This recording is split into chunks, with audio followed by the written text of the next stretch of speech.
Welcome to the GSMC Book Review Podcast, brought to you by the GSMC Podcast Network.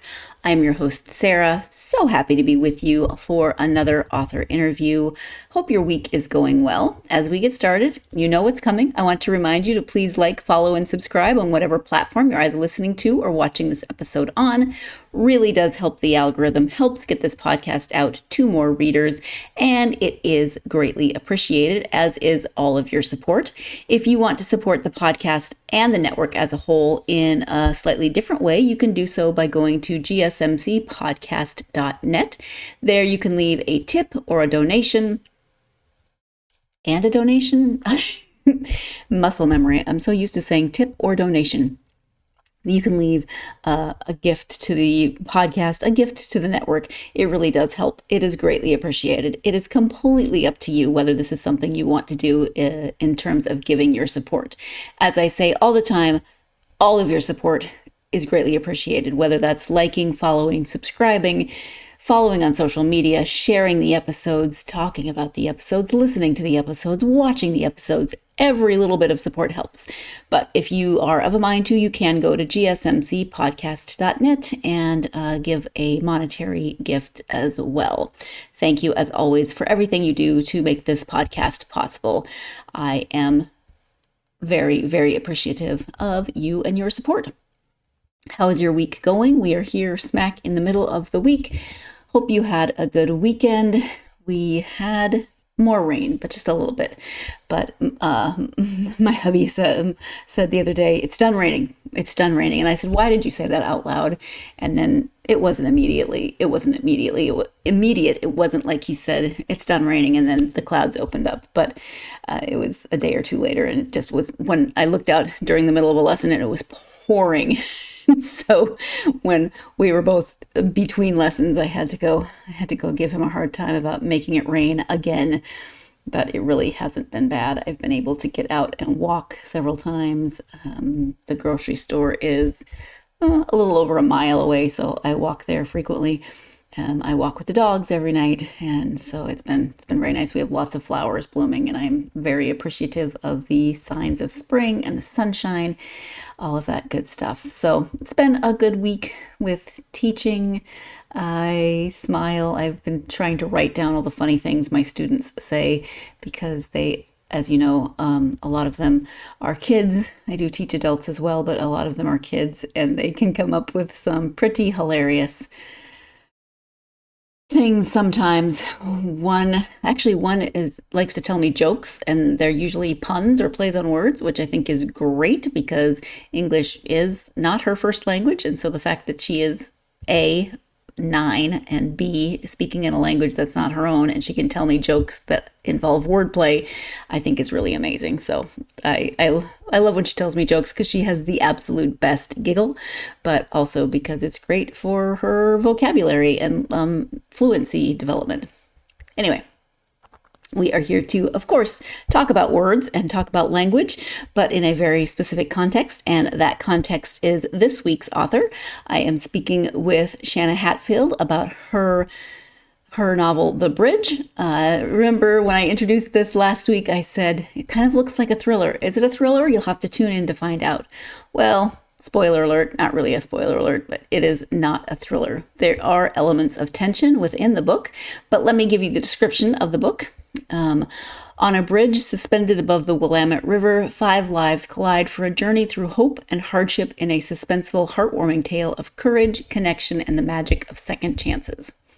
Sergeant Archer Raines has worked every holiday all year for one reason: to finally spend Christmas with his wife. But when a desperate man threatens to jump from Portland's St. John's Bridge, Archer's expert negotiation skills are required to defuse the situation. Rosalee, a high-powered accountant and mom-to-be, only meant to swing by home for a forgotten phone and a client file. Then her car is caught in the chaos on the bridge. She unexpectedly goes into labor, and her carefully planned world begins to unravel amidst the unfolding drama. Exhausted nurse Nova just wants to make it home for Christmas after too many night shifts. When the pileup halts traffic and Rosalee's baby is on the way, Nova puts her own plans on hold to help a stranger in need. Carter, the owner of a busy tow truck business, regrets taking the call to clear the multi-car collision off the bridge. He'd intended to spend the day tackling last-minute holiday errands. Instead, he's praying the lunatic pointing a gun at him doesn't pull the trigger. Fresh out of college and anxious to start his career, Ian's running late when his car won't start the morning of his big interview. His rideshare driver turns out to be a captivating girl with a penchant for aggressive driving that narrowly saves him from being part of the wreck on the bridge, sending Ian on an unexpected path of his own. The Bridge is the perfect uplifting holiday read and a story of how one frozen moment can thaw even the loneliest of hearts. And so, as you hear, that is the description of The Bridge. There is a lot of tension in this book. There is the situation on the bridge, which is at the center of all of the action and all of the connections that happen throughout the book. There are a lot of connections between these characters in ways that I'm not going to give away, but they cross in unexpected ways. And the what happens on the bridge is part of that. So the book starts with Archer getting the call to go to the bridge to negotiate with the jumper. The man has pulled his truck and trailer across all 4 lanes of traffic, so he blocked traffic, caused multiple collisions, and then of course he is threatening to jump, and they can't determine if he has a gun or not. They are trying to figure that out. So that's where we start. Everyone is trying to make sure everyone on the bridge gets off the bridge safely, and everyone on the bridge has now had their day completely disrupted, of course. Rosalee is one of them. She's just trying to get home for that lost phone and that client file so that she can finish her day and go about celebrating Christmas and getting ready for the birth of her baby. The baby, of course, decides, you know what? We're going to do this early. Hey, Christmas Eve sounds like the perfect time to maybe be born on a bridge. So it just jumps from there. It is a quick read. The action moves fast as everyone's experiences are happening and you're trying to figure out, okay, what's going to happen? Who is, what are the connections? Why are these 5 strangers? Is there a reason the 5 strangers are all brought together? It is in many ways, very heartwarming, and it does take place at Christmas. So you might want to read it at Christmas, but you don't have to. I read it the beginning of March, and I love reading a themed book. I love to read Christmas books at Christmas, so this one would have been great at Christmas, but it also feels like one that you can read anytime. Is it a Christmas book? Yes, in that it is set at Christmas.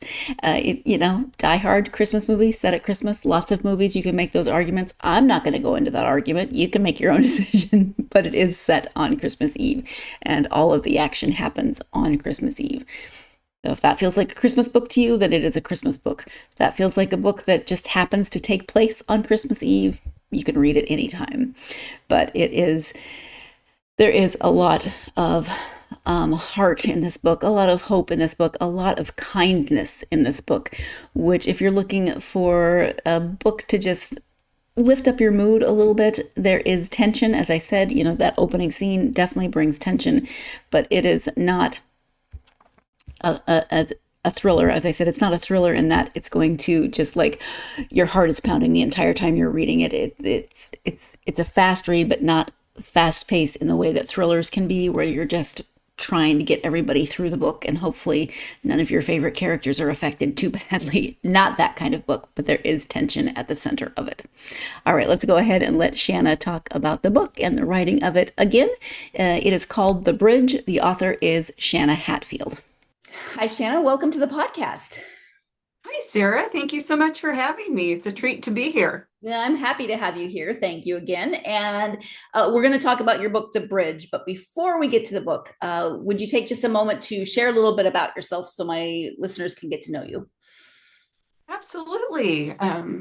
I grew up on a farm in Eastern Oregon, and I feel like all those childhood experiences I had, besides hay fever, gave me a really good foundation for writing the books that I write. Most of my books are set on ranches or farms or in small towns, and they're all very wholesome and heartwarming. And so I feel like my childhood really gave me a great foundation for that. And then My husband and I still live in Eastern Oregon, just a few hours drive from where we grew up, and we love to travel. We like to visit museums and go to antique stores because I have ever expanding collection of antique dishes, so I'm always on the hunt for another piece to add, even though I don't need them. What else? I take photos just for fun, do a little photography. I enjoy gardening when the weather's nice. I spend way too much time drooling over recipes and photos on Pinterest, Mhm. and I just really enjoy life. It's a beautiful thing. Wonderful. What dishes are you collecting? I have an assortment. If Okay. they're old and pretty, that's pretty much all they have to Okay, have to so have to qualify. So okay. yeah, yeah. Yeah, so yeah, my mom and my brother and my aunt all collect dishes as well. But for them, Oh, for yeah. my mom at least, it's Homer Laughlin. So I am always flipping plates over if I to see what it says underneath. Um, Yeah, that's so fun. I started with my grandma gave me her dishes. My grandpa bought them for their 10th anniversary, and that was way back in the 30s, I yeah, think. So, yeah, that was my first collection of dishes. From there, it's grown quite a bit. yeah. I think it might be a little addicting. It is addictive. Yeah. Well, as I said, the book is called The Bridge. Can you give an overview of the story? Sure. So the bridge is set on a bridge on Christmas Eve. There's 5 points of view, so 5 different characters that are involved in this, and it's set in Portland, Oregon. The story has romance like I usually write, but that's sort of in the back seat. There's more suspense, more mystery, more intrigue and drama, and I guess it would probably fall into women's fiction. Mhm. There's some definite really cool relationships that build just in the course of that Christmas Eve day when the story takes place. Yeah. And people who've listened or watched the podcast for a while know that I've been doing a lot of thrillers lately. It seems like thrillers kind of come in waves as I interview people. And so my brain is just automatically set to that. So the cover looks a little bit more like a thriller than. than people might Some expect when they cozy start reading the romance. story, or they might have Yes. something else in mind. Um, but it's not that kind of like there is tension, but not that like, oh, No, seriously heart pounding. no, it's not the heart pounding, but it does have some drama in Yeah. there. Their person of crisis adds to that a lot. So Yes. yeah. As I said in the introduction, there is tension within the book. It is not a thriller, but there is definite tension and some pretty serious tension with the character of the man on the bridge who is threatening to jump, who may or may not have a gun. But that tension adds to the overall pace of the book and the center of a lot of the book. But it is, like I said, nothing that is absolutely terrifying. So the eek and the ick factor are very low for this book. And if you, like I said, there's a lot more humor and heart and warmth and kindness in this book, heightened by the tension. We're going to go ahead and take our first break of this episode. When we come back, Shanna will talk more about writing a book from 5 different points of view. You're tuned in to the GSMC Book Review Podcast, and I will be right back.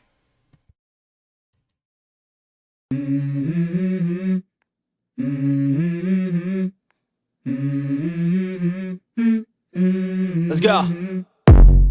I wake up to a little bit of drool on my pillow, feel like it's gonna be a bad day. Yeah, I'm tired of shit, and the coffee ain't hit yet, damn, ain't that great. I don't wanna go to work, cause my boss is a jerk, and I'm not even that paid. I need a change in my life, cause I don't feel alive, and there's nothing that makes me happy. Hold my beer for a minute, I'm about to quit my job, cash in for a ticket. I'm going on a trip and I don't plan to visit. I'm gonna stay there till I feel like I'm winning, and this is just the beginning. I need a big change, help me feel like living. I need a big swing, home runs I'm hitting, and I'll never look back, moving on till I get it all. And we all got dreams, we all want things, but what you gonna do for it? How you gonna move for it? What you gonna be? And do you believe you can do anything? Welcome back to the GSMC Book Review Podcast and my conversation with author Shanna Hatfield. As we get back into this second break, just a quick final reminder that if you want to help out the podcast and the network as a whole in a financial way, you can do so by going to gsmcpodcast.net, and there you can leave that gift, which helps not only the podcast, as I said, but the entire network. That support, again, as I keep saying and have said and will say, is entirely, very much appreciated. It's not good grammar, but the sentiment is true. So gsmcpodcast.net. Thank you as always for everything you do to support this podcast.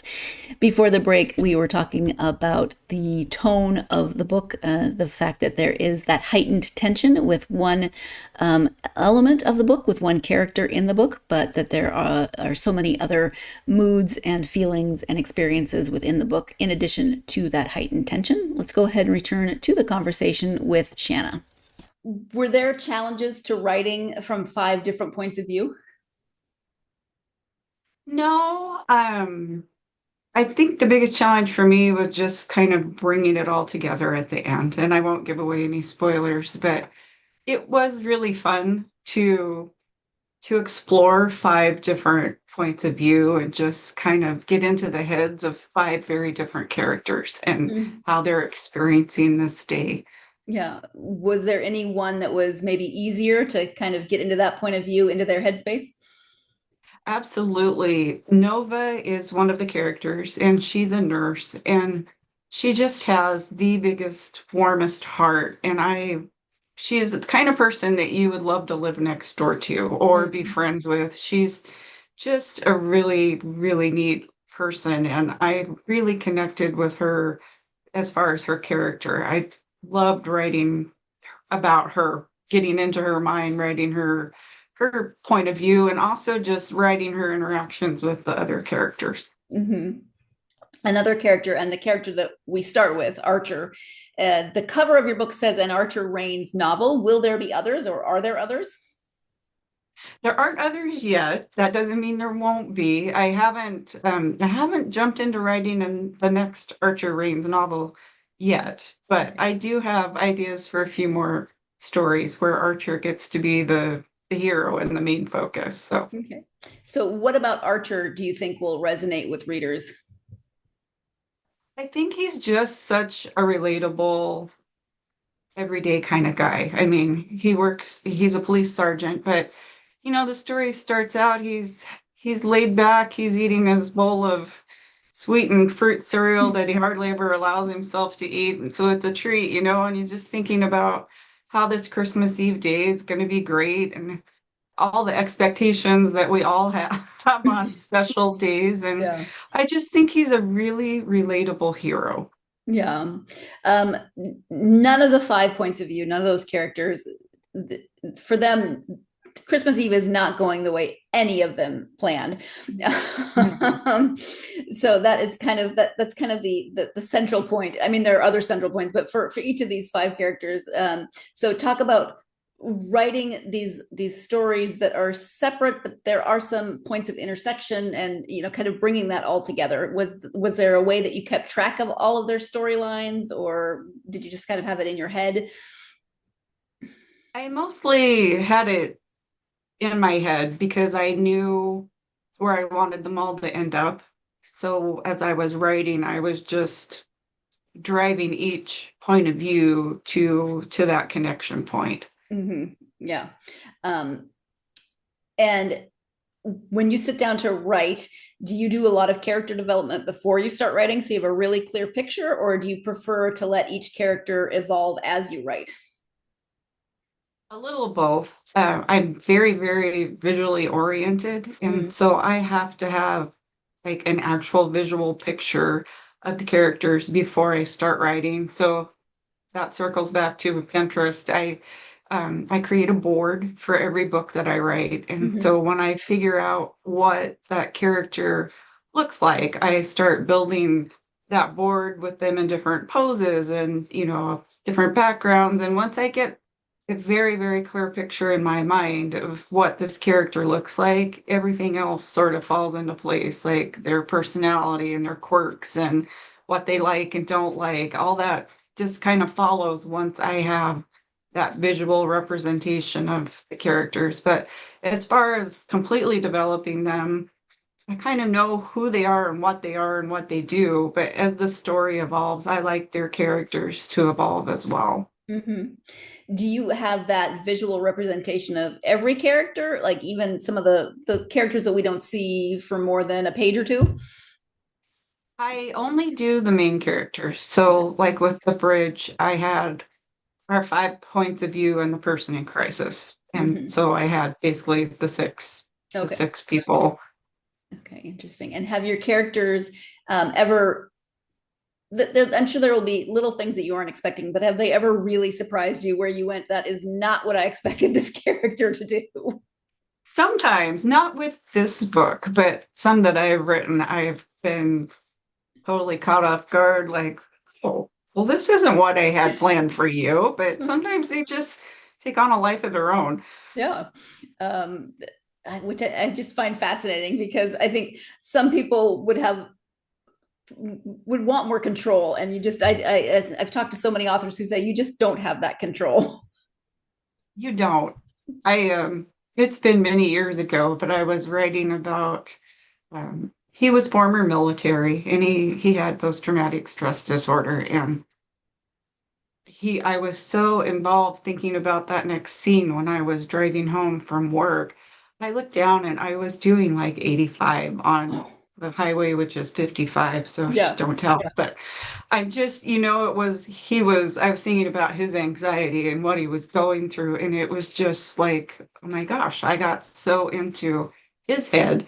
I had completely left mine. So Yeah. it's sometimes fun and sometimes not so fun when the characters really pull us into them, Yeah. into their lives. I would imagine. I grew up in Montana. We didn't have a speed limit most of my childhood, so I won't tell.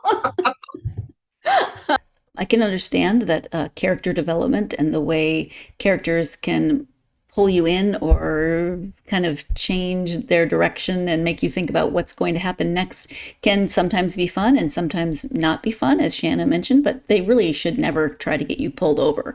That is not helpful. Fictional character, do not get the author pulled over, then your story will never, well, maybe not never, but she might not want to write your character anymore. I have been there, maybe not with character development, but you get lost in thought and then suddenly you are driving a little faster than you should. But we are going to go ahead and take our second break of this episode. When we come back, the fact that the story is set on Christmas Eve, would it be different if it was set at another time of the year? You're tuned in to the GSMC Book Review Podcast, and I'll be right back.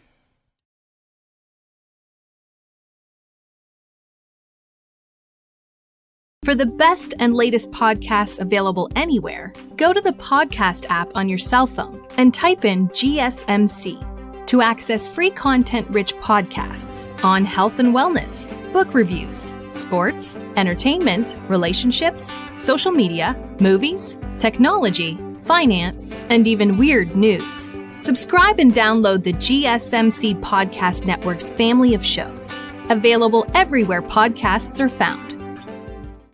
Welcome back to the GSMC Book Review Podcast and my conversation with author Shanna Hatfield. Before the break, we were talking about being so attuned to the character that Shanna was driving maybe a touch over the speed limit and needed to bring her mind back to the present and slow down a little bit. Let's go ahead and return to the conversation with Shanna. Did you ever consider setting this at a different time of year? And how do you think the story would be different if it wasn't on Christmas Eve? The reason I chose Christmas Eve is because I was just thinking about it doesn't matter who you are, whether you celebrate the holiday or not, it is a chaotic day. Like there's so many people out, there's so many things going on. Christmas Eve just kind of impacts everybody. And so that was the reason I chose it, is for the maximum impact of the person in crisis, his choice. could impact so many more people that way, I thought, on Yeah. Christmas Eve than it would just on a random Tuesday or whatever. Right. So I think the story itself would be very similar. It's just that it adds to what he is taking away from the five main characters. Like, they are all busy, they all have plans, they all have things happening because it's Christmas Eve. Right. That I don't think would have been quite as impactful if it had been set on a different day. There's one scene that made me laugh where I believe it's Carter has to go to the grocery store on Christmas Eve and just it's the experience of the kind of the horror that is a grocery store on Christmas Eve. Exactly. Yeah. But it's just little things like that, like whatever random day, it would not have that same impact of him having to go to the store if it wasn't chaotic Christmas Eve afternoon kind of thing. Exactly. It's one interesting thing about living in a different country, like the day before Thanksgiving, or I can go to the store on Thanksgiving and it's just, a regular Thursday here. But in my brain, I'm always like, oh, I got to go to the store because it's no. You're fine. I'm fine. Any particular research that you did for the story? I did do quite a bit of research for the story. I connected with a couple people at the Portland Police Bureau because I really wanted to make it realistic, like what would happen on this bridge if there was a person in crisis and you had to shut it down. Like, how does that work? And how long would you shut it down for? And a lot of those kind of questions. I actually took a master class from a former FBI negotiator to really dive into what Archer was doing and what he would be thinking and how he would be interacting with the person in crisis. And that was super, super helpful.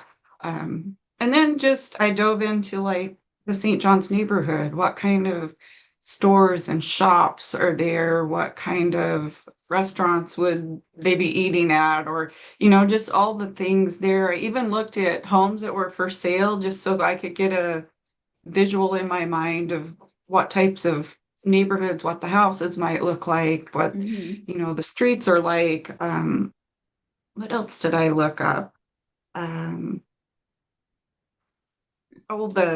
Just some of the places where Ian and Kate visit. I've, just looking into making places that they go realistic. So just all those kind of things, because I feel like the more realistic it is, the easier it is for readers to become part of the story. Yeah. Obviously, you've chosen a bridge because that's kind of maximum disruption of a lot of people's days, and that is your starting off point. But was there any particular reason for the St. John's Bridge in Portland, or could it have been any bridge? It could have been any bridge. It didn't have to be that bridge, but once I decided I wanted to put the story on a bridge, I started looking at all the different bridges in Portland, and that was the one that just stood out to me. It has so much history. It's such a landmark in Portland because you can go into shops and see it painted in a mural on a wall, or you'll find it on, travel brochures. It's really such an iconic bridge in Portland. It also is a beautiful bridge. The architecture of it is just really beautiful, and I loved the way it looked on the cover. It just was a perfect bridge for this story. Your website, the tagline on your website is heart, humor, hope. You could probably add hay fever. But what draws you to writing with those three themes in mind? To me, I feel like the world is a dark enough place without me adding to that. And so I feel like writing is an opportunity to share a little light. And so to me, that light I can share is through those three things, through heart, humor, and hope. I think we all need to laugh. We all need moments of lightheartedness and fun. And so I always try and incorporate a little bit of that in my books. But also hope is just such an important thing to have. And I try really hard to have my characters hang on to hope. And, even when things seem like there's no reason for it, I like them to just pull on that little thread of hope to carry them through. And my hope is that it helps my readers too, to just know that there's always hope. There's always that little glimmer of hope. Yeah, exactly. As I was looking through your website, you are a prolific writer. How many novels do you have published? My 141st came out at the end of January. That's amazing. That must feel like such an accomplishment. It does, yeah. Yeah. And so what are you currently working on? I'm working on, it's really it's going to be a novella, so not a long book, but it's in my Hearts of the West series. So they're all kind of Western themes, set somewhere Oregon, Idaho, Washington. And this particular one is about a couple who are a little older. He's in his 60s, she's in her 50s. He's a rodeo pickup man, and she is a photographer who does these beautiful coffee table books of portraits. And so they don't really seem like they should connect, but they're both kind of at that point in life where they are not looking to connect with somebody, but they just connect. So it's been really fun to work on it. Yeah. And I love that they're in their 50s and 60s because, I feel like 29. Every female character in a romance is 29. and, it's been a day or two since I was 29, and that's okay, but it's nice to also see some variety. So thank you for that. Oh, absolutely. I agree. Our characters need to be of all ages. Yeah, because we don't stop having romance or relationships or any kind of relationship, platonic or romantic, after our 20s. No, for sure. Yeah. The more I thought about it, after I said so many characters, female characters, especially in books, are 29, I think it's more like 27, but maybe it's right around. I feel like there was a period of time where every female character I read, the main character was 27. Maybe not now, but that's the way I felt for a while. Maybe now it's 29. I don't know. But the whole point is that I do appreciate a variety of ages in the books that I read. I don't mind reading about main characters who are in their 20s, but I also like to read about main characters who are in their 30s, 40s, 50s, beyond. Lots of different perspectives and ages and experiences. I just like a wide variety. We're going to go ahead and take our final break of this episode. When we come back, did Shanna always want to write? You're tuned in to the GSMC Book Review Podcast, and I'll be right back.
Welcome back to the GSMC Book Review Podcast and the conclusion of my conversation with author Shanna Hatfield. Before the break, Shanna was talking about her current work in progress, but let's go ahead and return to that conversation with Shanna. Was writing something you've always wanted to do? What kind of led you to that decision to publish? I have always wanted to write a book. I grew up with a mom who loved to read and shared that love with me from an early age. And my dad always told these really fun stories. And so I feel like he influenced the storytelling part. And and mom influenced the book part of it. And so I always wanted to just write some wonderful story, but I didn't even start until 16 years ago. And once I got started, I can't seem to stop. I just love it. Yeah, you have not slowed down since, I would imagine. So you must write quite a lot each day then. I do. I don't write a lot every day, but when I'm in writing mood, I just write. Like I can spend hours and not even realize the time has passed. I just get really focused and just write. And I love it. I feel super blessed to get to do something I love so much every day. Yeah, that's wonderful. What advice would you give someone who is thinking they have a story in them to write? They need to write it. If they really want to write, just do it. Don't listen to the people who tell you it's too hard or you can't. If you want to write, just write. And I think even if all they do is write one sentence, if that's all they get done in a day, then just do that. Like just do what you can do, but never give up. Yeah, thank you. When you take time to read just for you, you said you're a reader. Who are your favorite authors and your go-to genres? I read a little bit of everything. Maybe not so much thrillers, but I will read contemporary, historical, medieval. I read a lot of nonfiction, mostly for research purposes, but I love to read. I have some favorite authors. I love Karen Whitemeyer. I love Mary Connolly. I mostly read Christian fiction just for fun. Who else do I love? Oh, Francine Rivers. I also get a kick out of Sheila Roberts and Melinda Curtis. Their books are so funny. They're just a fun escape for me to get into those books. And of course, Debbie McCumber. She's an incredible writer and a wonderful human. And there's a quote from her on the cover of this book that says, when she needs that kind of book for her, she picks up one of yours, which would have me fangirling. You would not believe. I do.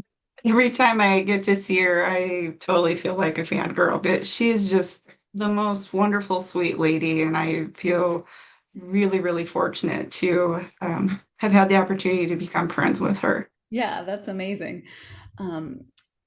So I've mentioned your website. So if you can tell people where they can find your website and any social media that you're active on. Absolutely. So website is easy. It's shannahatfield.com. And you can find all of my books there and my blog and some other fun stuff. And as far as social media, I am on Instagram and X, and I spend most of my time on Facebook, though. And I have a readers group called Hopeless Romantics there on Facebook, where I hang out with my readers and we just have so much fun. And then I also have an author's page on Facebook, and it's just Shanna Hatfield. Okay, perfect. Thank you. Shanna, is there anything that we haven't talked about that you really wanted to highlight or talk about during this time? I just would say that I love my readers. I appreciate them so much, and I love interacting with them one-on-one. I feel like I've made so many good friends through my readers. And so if you haven't read my books yet, I hope you'll give them a look. And if you enjoy it, I always love hearing from my readers too. So. Yeah, absolutely. Well, thank you so much for taking time out of your day. I enjoyed talking to you, and I really appreciate you talking to me about the bridge and writing. Thank you. Thank you so much, Sarah. It's been wonderful to be here with you. Thank you for the opportunity. Thank you again to Shanna for joining me to talk about the bridge. If you go to her website, you will see that she is quite a prolific writer. I think, what did she say, 144 books?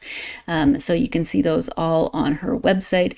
If maybe you're looking for a non-Christmas Eve book, you can go and see, she actually has a lot of Christmas books. So if you're looking for a new Christmas author, she might be the person for you. But specifically, if you are looking for a book that is full of a lot of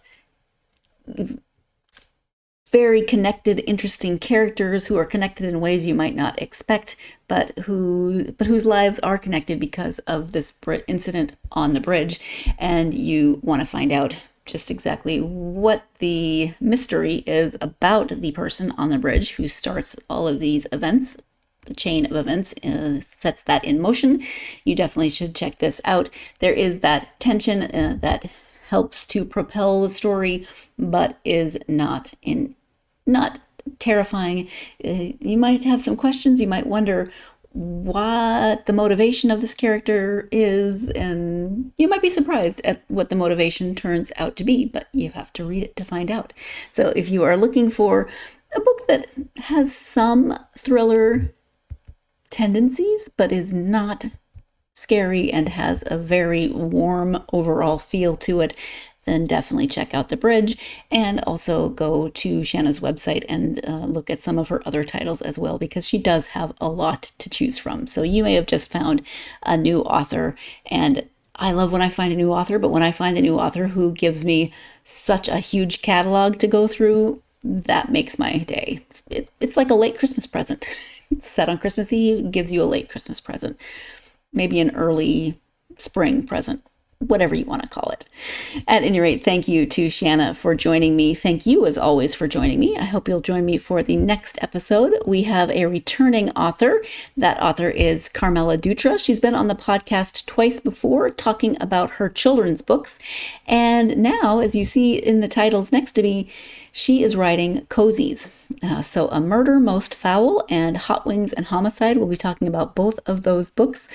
You can imagine that with a food truck called Cluck and Good, the chicken puns there's just a lot of room for chicken puns. And you will not be disappointed. These are really fun from what I have read so far. And so please join me for that conversation with Carmela as we talk about A Murder Most Foul and Hot Wings and Homicide food truck mysteries. Looking forward to having Carmela back on the podcast. In the meantime, I hope you're having a great week. I hope that you are getting some signs of spring, maybe even actual spring. I hope that you will do me, if you haven't done so already, I hope that you will like, follow, and subscribe on whatever platform you're either listening to or watching the episode on. That is greatly appreciated. And as I've said, helps the algorithm, gets the podcast out. What helps even more is to write a positive review. So if that's something that you are comfortable doing, that would be amazing. Thank you in advance. It doesn't have to be elaborate. A sentence or two is great, but positive reviews are amazing to get the algorithm out. As a reminder, positive reviews for your favorite authors are amazing as well. I feel like the world runs on algorithms anymore, so you got to boost them however you can for the things that you like, just to keep them going and help show your support. If you're on social media, you can follow the podcast. Facebook, X, Instagram, TikTok, and Blue Sky. Love hearing from you. So if you are on any of those platforms and following the podcast, please come and ask me questions or tell me what you're reading or tell me which authors you've read, new authors you've found, all of those wonderful bookish questions, because I love hearing from people who love to read. As I said, I hope your week is going well. We are smack in the middle of it. So I hope you have something great to look forward to this weekend. St. Patrick's Day is coming up. Maybe you're celebrating this weekend. Maybe not. Maybe you are just having a quiet weekend at home. Whatever it is, I hope it also affords you plenty of time to get yourself lost in a good book. Thank you so much. I will talk to you next time.